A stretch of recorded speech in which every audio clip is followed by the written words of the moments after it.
Comment réaliser ces projets en cette nouvelle année 2022? Quelle stratégie mettre en place ou encore quelles astuces adopter nous permettant de réaliser nos projets cette nouvelle année?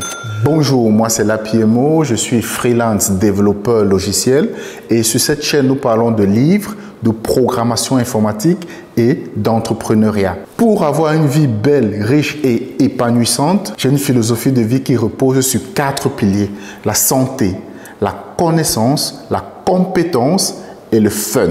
Donc, sans plus tarder, allons au vif du sujet. Comment réaliser nos objectifs en cette nouvelle année? En réalité, la vidéo d'aujourd'hui, s'il faut bien voir, je pense que nous tous, autant que nous sommes, nous savons déjà ce qu'il faut faire pour réaliser nos objectifs. Il faut juste passer à l'action et faire ce qu'on a à faire, définir un plan et suivre le plan. En fait, cette vidéo, pour moi, c'est un peu comme un rappel. Pour moi également, parce que je pense qu'il n'y a rien de nouveau sous le soleil.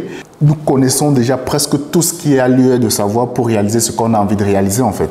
Je pense que tout ce que nous faisons actuellement, c'est principalement un rappel pour nous-mêmes, je crois. Il n'y a vraiment rien de nouveau sous le soleil. Mais j'aimerais juste partager ici une méthode de définition de ces objectifs. Je pense qu'en définissant ces objectifs ainsi, ça nous permet de les atteindre. Si nous sommes sérieux, bien sûr, si nous sommes dans une dynamique de réalisation de nos objectifs et que nous sommes sérieux et que nous sommes autodéterminés. Parce que oui, c'est bien d'avoir des objectifs, mais après, il faut les atteindre. Quelle est cette méthode? Cette méthode, j'ai vraiment dit, il faut définir ces objectifs de façon SMART. S-M-A-R-T.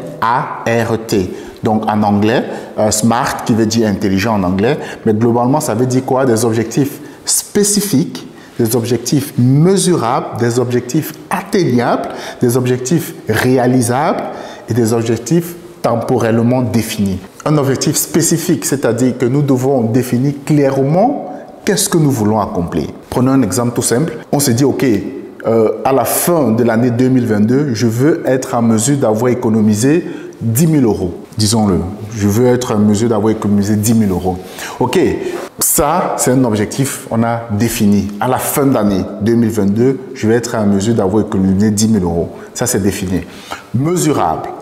Est-ce qu'on peut dire, OK, mesurable, est-ce qu'on peut mesurer l'atteinte de cet objectif? Oui. C'est-à-dire qu'en fin d'année 2022, il suffit d'aller dans le compte et regarder dans votre compte d'épargne ou dans votre compte courant, que sais-je, si vous avez 10 000 euros. Aussi simple que ça. Atteignable, est-ce que je suis en mesure, est-ce que c'est atteignable, est-ce que c'est possible d'économiser ces 10 000 euros sur la période d'un an? Est-ce que en fin d'année 2022, est-ce que c'est possible d'avoir ces 10 000 euros dans mon compte? Est-ce que c'est atteignable? Maintenant, cette question, c'est à toi de la poser. Est-ce que je suis en mesure d'atteindre cet objectif, d'économiser 10 000 euros? OK, ensuite, réalisable. Est-ce que cet objectif est réalisable? Est-ce que je peux, avec mes charges actuelles, avec mes différentes dépenses actuelles et avec ce que je gagne actuellement, est-ce que c'est réaliste pour moi de dire que je peux économiser 10 000 euros? Est-ce que c'est réaliste? OK, et ensuite temporellement défini.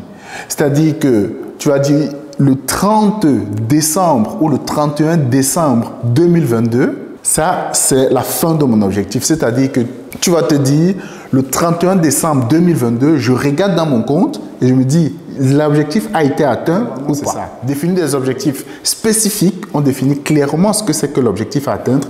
Mesurable, est-ce qu'on peut mesurer son évolution? Si ici, par exemple, c'est se dire, OK, spécifique, je dois perdre 10 kilos en 6 mois. Ça, c'est par exemple un objectif. Donc, on a défini clairement, spécifique, 10 kilos en 6 mois. OK, mesurable. Après 6 mois, donc le 6e mois, il suffit d'aller voir, de monter sur une balance et me dire, OK, est-ce qu'aujourd'hui, j'ai par exemple 100 kilos et dans 6 mois, je monte sur la balance, j'ai 90 kilos ou encore, pour mes amis belges, j'ai 90 kilos. Ensuite, atteignable.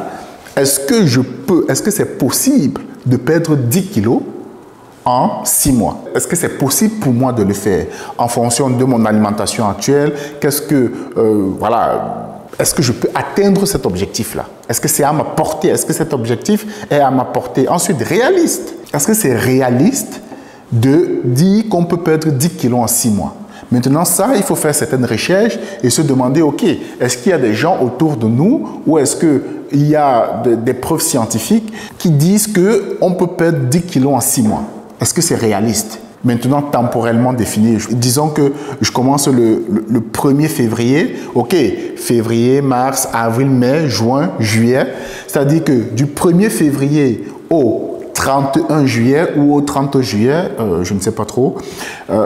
Donc, le 30 juillet, c'est la fin de l'objectif. Donc, le 30 juillet, on monte sur une balance et on se dit, est-ce qu'on a atteint 10 kilos, est-ce qu'on a perdu 10 kilos ou pas? Je pense que se définir ce type d'objectif pourra nous permettre de réaliser un peu plus nos projets cette nouvelle année 2022.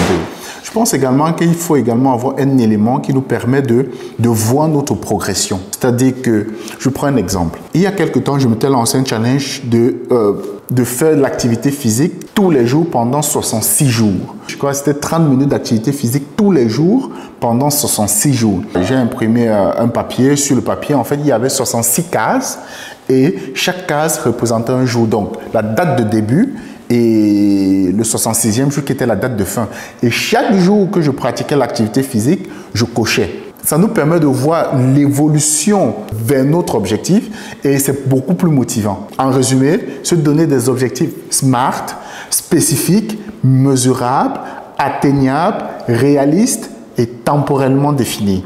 Et ensuite également, se doter d'un élément visuel qui peut nous permettre de voir la progression, notre progression de façon quotidienne. Nous arrivons ici à la fin de cette vidéo. J'espère que toi, j'espère que moi également, les objectifs que nous allons nous fixer, nous pourrons les atteindre en nous fixant des objectifs SMART.